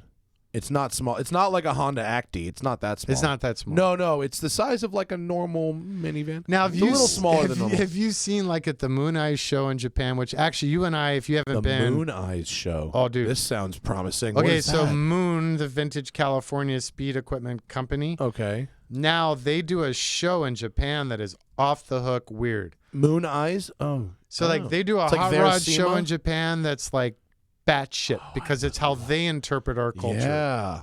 So it's like Hot Rod meets Decatora meets just crazy Japanese meets style. steampunk meets just What the batshit fuck stuff. is that? For example. So those weird. dudes, they do a body kit for the Kiki vans that make them look like the old like Dodge A100 Scooby-Doo vans. Well, they're so cool. there's a company that makes Sean has like a Nissan van that has a Volkswagen microbus front end conversion. Oh, cool. Maybe the same guys. Yeah. It Like was, it was neat. Flexstream is a Yeah, company it was cool. that's doing the 80 series Land Cruiser front clip redesigns that look like the earlier FJ60. And I'll tell you what, when the garage opens, when I took Hannah out there, when we looked at the van, Hannah was obsessed with POWs, Nissan POWs.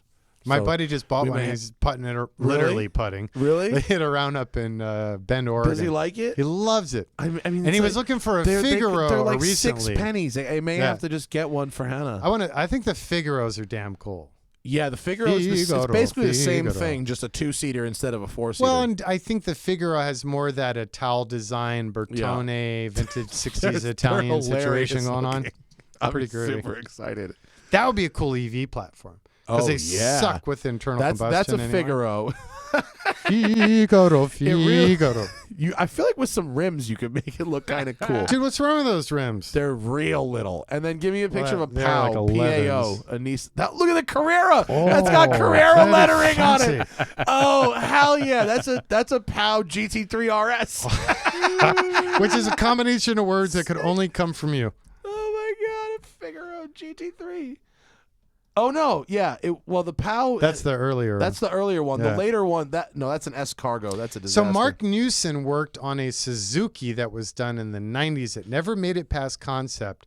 That is so incredibly cool. And it was like along this sort of micro mini car range, but just nailed like that mid-century Italian design. And the story that I heard is they tooled the whole thing up in Kirksite Tooling like it was production ready, and all this shit is in storage. No way. I just need to find the You right need to buy the dude tooling, at Suzuki. 100%. No, I don't want to buy it. I just want it. But the Look, let me design just would clear work that out for so you. kick-ass. Yeah, I like that. Greg What else we says got? best GT car under $60,000 for a second car, an old Viper ACR or a M6 Grand Coupe maybe. $60K gets you a lot of 911. Viper, Vipers are a ton of car if you want a shitload of engine for not much money. Vipers are crazy. M6 Grand Coupe, get a warranty. Trust me. Get a motherfucking warranty. You know what? What about a CTSV coupe? Ooh, A CTSV. resale. I mean, the engineering and the quality in that car is quite respectable. CTSV with a stick Yep. is a great place Damn to fun. park 60 Didn't you have a grand. wagon? There's a press car. Okay. I didn't own one. That's too I bad. would, but I You didn't. should. Lieberman owned one for a while. I No, think, it was right? also a Oh, press car. car. Well, he got a- Brother, you both probably Yeah, flogged the difference piss out of is the I same get a press car. No, he had a long termer. That's Yeah, not he fair. has the real scam He going. cheats. He's got all the hookups. He's got the real. What would an Lambo? You know what he's driving dude. right now? He's up. He called me. He's coming to the show on Monday. He's up in San Francisco driving the new Stratos. Yeah. Yeah, which sounds good, except it was broken. Yeah, well, it's still a Lancia, right? Yeah, it's basically a sectioned Ferrari. I want an original Stratos. Oh, so how could you bad. not? They're the best. Yeah, I but had a I've going wanted one. them since they were $40K, and now they're batshit. Remember money. they 40 in the 80s? Yeah. No one gave a shit. Wow. So Fossil Vegas were in the recycler for 15 grand. People are like, what the hell's that? Yeah. Nate wants to know, what would an Icon Lambo LM002 look like? Badass, but I Exactly. dumped that powertrain. You know what though? Would like, you? I've always loved those. Oh, excuse me. wouldn't- How many images on Instagram of your sorry ass waiting for a flatbed have I seen, and you One. still want to You saw one. really? Yeah. I exaggerated my. You brain. saw one, and I put 2,800 kilometers on that car. Okay, since so then. how many other times have you been picked up by a flatbed that you were ashamed to put on? Instagram? Never. Really? I've put 2,800 kilometers in that car in 5 months, and that was the only time. And it was the Really? second time I'd ever driven it. So how has real life been with that car? Is it reasonable? Awesome. It's a big Fiat. You fucking put oil in it, and you drive the shit out of it, and it's great. I love to hear that. When it sits, everything just turns to dust and fall Oh, apart. no, my Bentley when you does the drive same it, thing. it's a Yeah, you big gotta fucking keep it Fiat. When I drive it 2 days in a row, the second day, Better. it's like, woohoo, let's go, fucking Daddy. party. Yeah, and it's the best. Yeah. But what would you do with an LM002? Oh man, I do big ass bead locks, exoskeleton, brushed nickel, tonal, black, gray, silver, simple, clean. You know what though? The build quality on them, they were falling apart Yeah, they're really bad. on the dealership floor when they were new. Yeah, they're really bad. Like, I'd honestly rather, if a client came to me and said, I want to do that, I'd say, I'm totally down. But if you just Google Toyota Mega Cruise, Yeah. let's start there. Because then I have much Yeah. foundationally, right? Like, much more evolved quality Yeah. to work with, to start with. And I drove that mil-spec Hummer thing, which I thought they did a really nice job. I've been hearing actually. really positive They things. did a great I haven't job. met those guys. They're not like crazy obsessive in the way that you are, but good. They might actually make $1. right, yeah, exactly. if you're a 10 on the psycho scale, they're at like an 8, but they sell a very high quality product. Yeah, I've been hearing very Yeah. positive things about those Beat cats. the shit out of that truck, and it was great. I fun. think they're coming to the event. They're going to come display cool. at the party. Oh, great. Yeah. The biggest thing for that, the big over everything, is A, the extra power, and B, the rear wheel drive transfer case, because the only Hummer you can put in rear wheel drive. Every other Hummer's full time. They're running an Atlas, right? I think they're doing the Atlas 2 TK, same one I use. Yeah. Pretty sure. Yeah. Yeah. It was Good Atlas. product. It was? I believe it was yeah. Atlas, yeah. Timmy would know better than me. Let's see. AD1 says, thoughts on Jeep JKU versus LJ. I have a 3.6 JKU Rubicon with a 6-speed manual. Should I trade it for an LJ, which is LJ is the new one? Yeah. And JKU is just 4-door. Unlimited, right? Yeah, unlimited. Should you trade your older Jeep for the new Jeep? Yes. Talking to me? You should. Every Jeep is like better. Like there's not, unless you're talking about like a CJ7 or something, there's not a collector value for vintage Wranglers. I think so. And that 3.6 sucked. The new one, you know what bugs me about the new one? I like so many things that Mark's team did on that. But everyone keeps doing these stupid front fender side vents that don't do shit. It's like just another piece of plastic. Just chides my ass. Just extra glued on. The new Supra has multiple fake vents on it. Like Corvette's killing me. Yeah, they got a lot of fake vents. How many more vents can you put on a car? There's the Z06 and ZR1 both have real vents. A lot of real vents. They do have a lot of real vents. But in the base trim, some of them are fake. Very impressed, by the way, with GM. My neighbor had a 15. He's always been a Corvette dude, like again and again and again and again and again. His 15's been a shit show of recalls and service problems and stuff. But he still loves it. He still loves the brand. He sent GM a letter, not combative, no attorneys, and he just said flat out, like human to supposed human, I love the brand, always been a Corvette guy. I'm kind of bummed out. This car has really been in the shop a lot, and like it's kind of been a hassle, and I just wanted to reach out because I love the brand so much, and I'm really disappointed. Within a week, they emailed him. They sent him a letter back and said, you know what? You're right. We're sorry. So here's what we're going to do. We're going to buy your car back for what you paid for it. Or go to the dealership, pick a 19 or a 20, whichever you want. And he's like, I ain't getting the first of the new. I learned that problem last time. So I'll stick with a 19. Yeah. And tax and license and everything, they're handling it. I thought that was that's so really nice of him. Well, that is. It's brand intelligent. And unfortunately, we less and less see that coming out of the OEMs. That's good. It's good to hear the stories when it does happen. Totally. I think it probably happens a decent amount, but you just don't hear about it every time. And what was cool is he wasn't like being a dick. He didn't lawyer up. He wasn't threatening. He wasn't berating them on social media. And he's not an influencer, right? He just wrote a letter. No, he's just a dude. Just a guy. Yeah. I thought that was great. That's a great story. Kudos, GM. 81, get the new Jeep.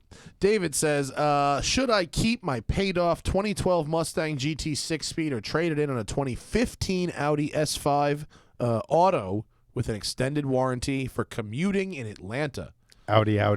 But make sure that warranty is really comprehensive. Yeah, make sure it's a covered warranty. Yeah. But I think I had an S5. I had an 09 S5, and I thought it was a lovely car. And there you go. Oh, Marco, TLG says, what up with the doozy, the watch? Are there any left, and is there a new one on the way? I have 8 left, and my wife won't let me do the new one until those 8 are gone, which really sucks. I'm going to side with your wife on Are that. you? Why? Yeah. I'm already in the black. Come on, dude. Are Get you? up. Yeah. Okay. All right. Well, let's go. There you go. I got tons of ideas. There you go. Yeah. I actually been talking, and I'm curious if the community has an opinion. Please message us.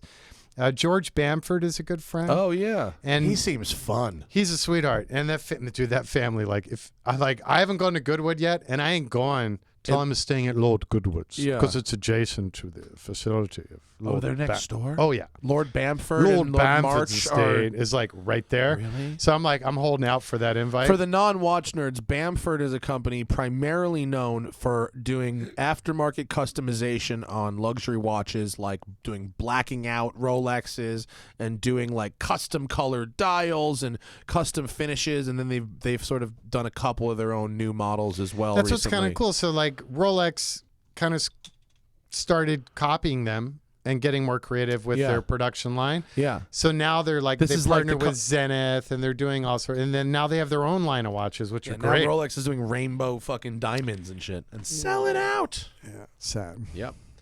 I kind of like the rainbow diamonds. So yes, I am full of new stupid ideas. Just please message my wife and tell her to let me. I want to do a GMT or World Time next, or I've got one I'm calling the Packard World Time. that's based on like a very simple pre-World War II seconds only, just large seconds, simple design. I say go world time. I need a new world time. I like, I love world times. The early Tissot Navigator world time is one of the greatest, and they did a reissue, but the one from the 50s, it's like 38 mil. Yeah, but you lost me there. 38. Yeah. I can't go sub 40, bro. Fat wrists. I need a svelte gentleman like yourself. The watch people are going, yay. Everyone else is going, what the fuck are they talking about? Sorry, we crossed. Next one. John, 10, 15 years from now, what do you think will be the kind of vehicles Icon will be customizing? Will you maintain the status quo? That's BHI 11. I think I will 11 because, again, and maybe I'm dumb or selfish or whatever reason, but like I build the stuff that I love for people that either appreciate it or I can talk them into appreciating. Like, I know if I was a smarter man, I should probably be considering You could ride that evolving to what the 30-year next wave. generation wants. So if they want a hatchback 1990 Civic or like whatever they want. Icon SIs, bro. I want you to make me an SI that weighs 4,000 pounds because it's all metal. So I don't know. This is very Art Deco, but you're better than that. Oh, you're a dick. Sorry, bro. Come on, it's a disco. You opened with Okay.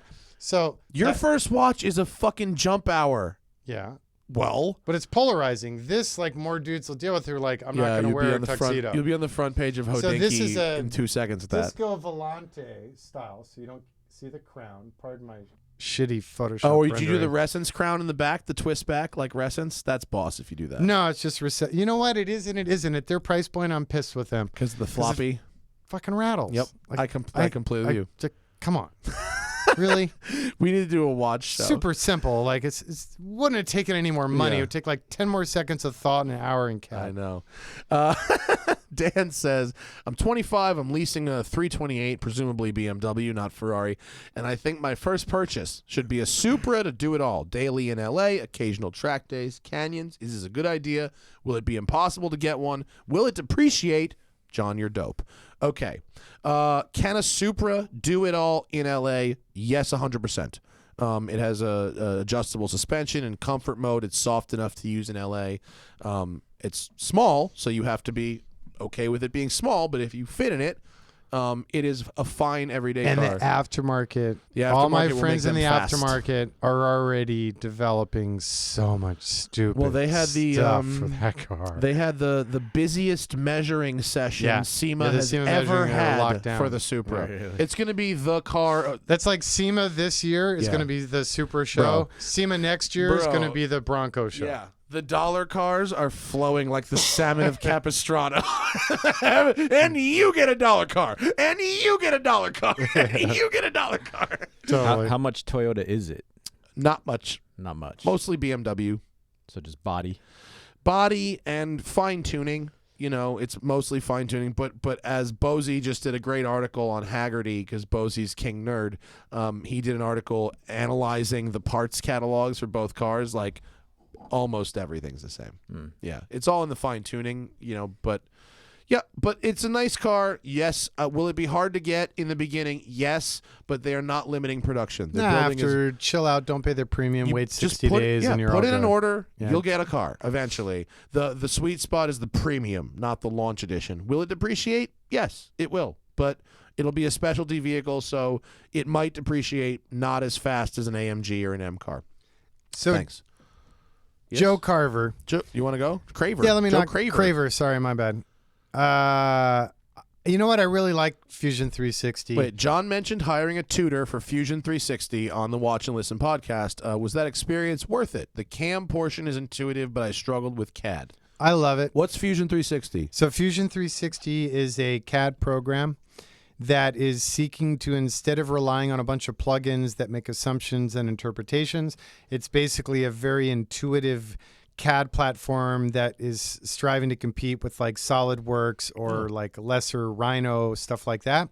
But everything through to you want to machine stuff, or you want to 3D print stuff, or you want to do like high-end surface rendering, badass.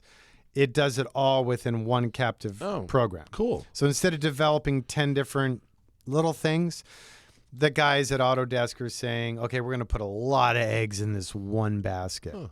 Was the tutor worth it? It was, but I kind of cheated because it was like one of the lead engineers who built the program who became a buddy who I didn't have to pay for. So, yeah, that was worth it. You ever see that movie Back to School with Rodney Dangerfield where Kurt Vonnegut shows up to help him write his fucking paper? For example. So I kind of got lucky on that. But they actually have really good tutorials in the good old University of YouTube, man. I think for Fusion, you're good to go. My only thoughts on Fusion that became a big bummer for us at work is we were doing a very large, robust, complicated super assembly, a complete platform for which I had to have like supercomputer thermally managed, like batshit graphic card computers to do. And Fusion really is not up to that task yet. I think it will be very quickly.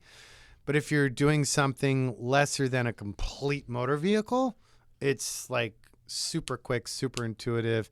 And you just got to get into the flow. If it didn't seem intuitive up front, just try SolidWorks. You're talking about not intuitive, or CATIA. All right. Oh, God. Ria Kukusho says, if EV tech settles down over the years, gets more permanent and established, will you get more okay with EV builds? I like the battery setup on the Merc. Why, thank you. Yes, I will. And kind of, sort of already, yes, I am. I'm just really careful when a client wants one. I'm just really open to communicate the concerns that I voiced today with Matt. Yeah. You know, and that I can't tell you like in a year, maybe like trying to sell your iPhone 7, like, and that makes me nervous. So I try and make sure it's a client who's really engaged. Like we're doing the Ferrari 250 GTE. The client decided to go pure electric, and he's going to keep it as like an heirloom family thing forever.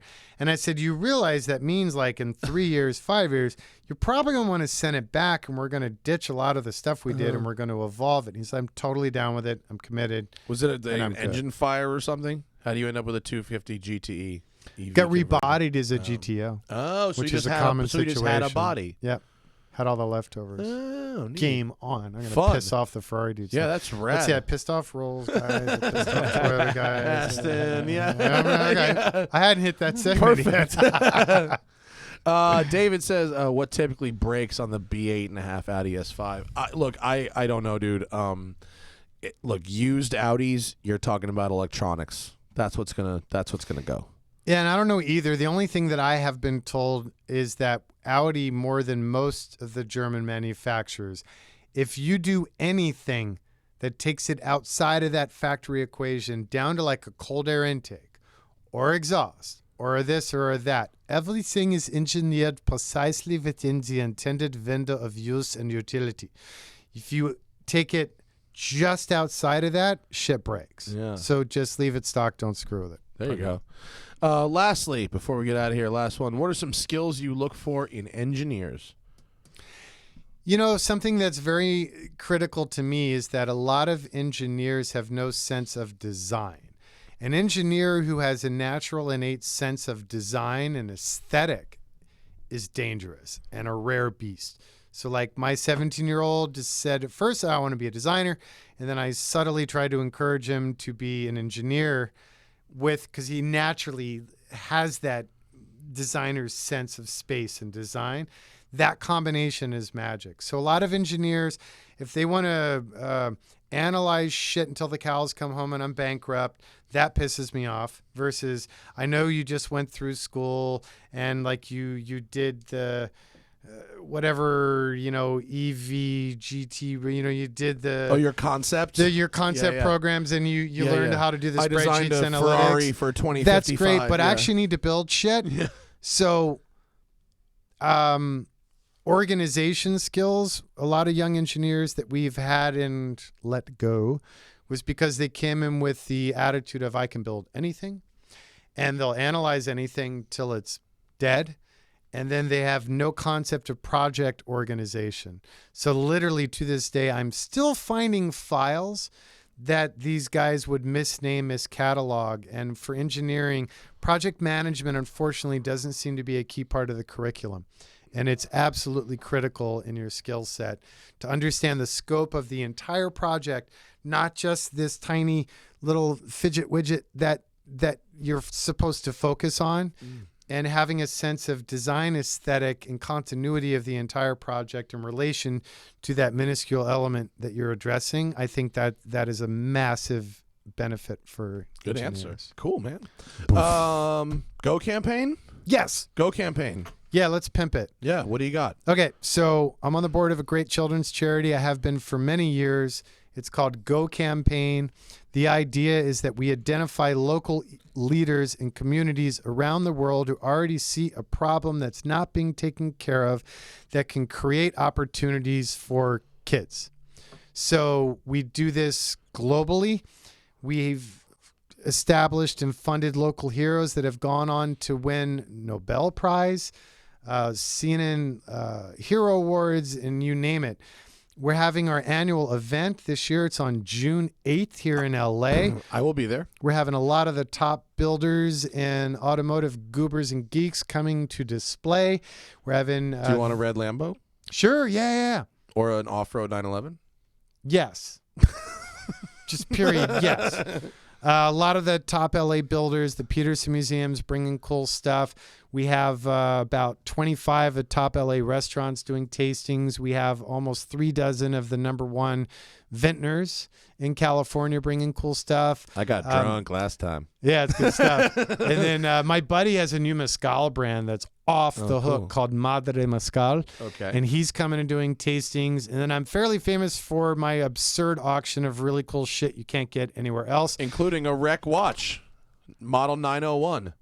And then also... if you are a fan and win that, I'll throw in some swag. there you go. have And George extra swag. Bamford's donated one of his London GMTs. Oh, really? John Fuck yeah. McConico up in the Bay Area, Bespoke Watch Projects did a one-off Mokume Game dial, kick-ass watch. Haraj is doing meteorite dial watches. I'm going to donate a second watch. Weiss is in. Oh, perfect. Yeah. Look, I got another one. This is called a Nezumi Voiture. Oh, I follow those guys on This Instagram. is from Sweden, I believe. Yes. It is a Mecha Quartz. It is actually numbered and made to me, the Smoking Tire. Oh, cool. It's a pretty cool. You can hold that up to the camera. It's a pretty cool vintage style dial. I might bid on this shit myself. I think the retail is $500 or $600 on that. I'll throw that in too. I was going you're to give it so away on the line, but sweet. it's for charity. We'll throw that in. And then we have all sorts of like Nike. It's a one of one. My buddies at Nike like came in big time this year. So we have Don't you tell me you have Back to the Future fucking 2015s. no, I got better than that. No, you don't. Yeah, I do. Not if you don't have. There's no such thing. You like those? I could have given you mine. The fuck out of here. Yeah, I sold them on eBay. I called my You buddy had at Nike. Air I'm like, Mags? And yeah, I'm you- like, dude, they're kind of goofy. I don't think I'm ever going to actually wear them. I'm like, do you want them back? What did Because you I know get them people on want eBay them. for? Apparently, I got screwed and I was stoked. I got $4,000 for them. That's way under. Yeah. They're like $15,000 to $30,000. My bad. So how about Damn this? it! I would have given you So- 4,001. Aaron Cooper, I don't know who dear that friend is. of mine who runs the Jordan platform. Oh, okay. So one-off, custom, one-of-one Nikes Sick. done in collaboration in Hermes, Orion calf, like kick-ass leather, Crazy. hand-painted by Kathleen Fiorito, who's my teacher in this classic Really? styling, in partnership with Nike. That's rad. One-of-one Nikes. What if I want to bid Michael on Bublé. a watch strap made from that crazy fucking alligator shit? Oh, yeah, Would you? sure. Sick. Especially blue, because I'm already blue. I want. Yeah, like just like that. I'll fuck with it. Shawn Mendes tickets, Carrie Underwood, Michael Bublé. Am I Bublé. saying that right? Yeah. Tickets to him, Avett Brothers tickets, kick-ass travel experiences, Shinola's in. A lot of watches to be bought, Morin-Gile, huh? yeah, some killer watches, some vintage watches, Morin-Gile's leather goods, like really cool stuff. And the Awesome. auction's available online. So if you guys can't come, but you appreciate the charity, we'd love your support, man. Donate $1, whatever is viable. GoCampaign.org. You'll also find, as of next week, the auction will go live, and all these goodies and like Herman Miller Aeron chair and like That's good for your back. yeah. all sorts Stay of cool. nice. And these really cool chairs my buddy's furniture company, he and I collaborated on that are like automotive vintage inspired. Ooh. That are I super have a new good. building I might need chairs for. And tons of, I'm not into wines, but if you are like some Yup. very hotty-toddy rare magnums Fuck yeah. and stuff Sounds like good. that. I will be there June 8th it's at your place. Actually, no, this year we're not doing it at the shop. We're Oh, doing you're it not? at this ridiculous off-the-hook estate in Bel Air. Like, Oh, really? are you kidding me? I like that. It'll Like be, Olympic pool. when I get fucked up, the overlooking Uber will be 405. half price home. Oh, totally. Yeah. It's Perfect. expensive Uber back from I'll take your. Chatsworth. I'll drive your. You drive the Countach Lambo home. home? I don't I'll trust be you. fucked up too, though. So Your fingers that may better not be work. cleaner than that. Get in my car. All right. Yeah, gocampaign.org. Make a donation. Bid on an item. I'm gonna bid on some other shit. I bid on some shit. I won you know what I won and never fucking used? The Airstream thing. I won it Dude, and use got it. busy and never used it. Use it. I never Also, did. Jay hooked us up again this year, so I'm gonna have 2 private tours for up to 4 people Oh, for to Leno's? Jay Leno's Yeah. garage. Jay's sweet. That's gonna be great. Yeah, it's kind. And I have a curator tour of the entire Peterson, including the vault, but with the curator, with the boss man, That's sick. with Leslie. I enjoy that. Leslie is a sweet man. He is such a good guy. He is. He gave I guess me, you have to be sweet if your name's Leslie and you're a dude. saying the Just quiet saying. part loud, Ward. All right, that's our show tonight. See you on Monday. We got Johnny Lieberman. I said 6 the other day, but it's actually going to be 8 p.m. Pacific. It's a later show because they're off filming some shit. They got a job and shit. And if you guys don't know Lieberman, he is one of my favorite Lieberman. human. They do. He's All been right, on I'll the say show a that. million fucking One of my times. favorite humans. Super intelligent, diverse, Yeah. hairy guy. He's here to brag because he'll have driven the new Stratos and I haven't. I'm driving it in June. I have to wait. Wah, wah. Wah, wah. All right. Thanks, John Ward. Buy an expensive-ass truck from him, and if you can't, donate a few dollars to Go Campaign. Thanks for The joining man us. has taste, people. Appreciate he it. just does. The Smoking Tire podcast is powered by Shout Engine. Get your own damn podcast at shoutengine.com.